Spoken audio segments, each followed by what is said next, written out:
Sanghar functional मुस्लिम league के नौजवान अगवान अॻूणे MNA ऐं अॻूणे MPA हाजी ख़ुदा बख्श निज़ामानी के पुट ज़ाहिद हुसैन निज़ामानी फंक्शनल मुस्लिम लीग जे NA 209 PS 40 ऐं PS 41 ते उम्मीदवार तौर पार्टी क़यादत के दरख़्वास्त जमा कराए छॾी आहे।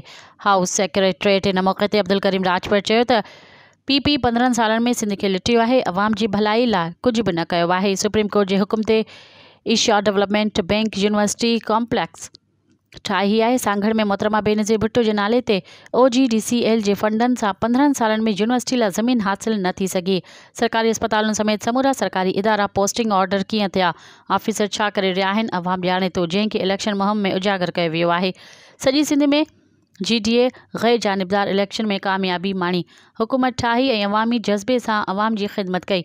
असां हमेशह फ्रंट लाइन ते आहियूं। हाणे अवाम जी तरक्की खे नज़र में रखंदे GDA जे बैनर हेठि चूंडू खटे सिंध जे अवाम जी ख़िदमत कंदासीं।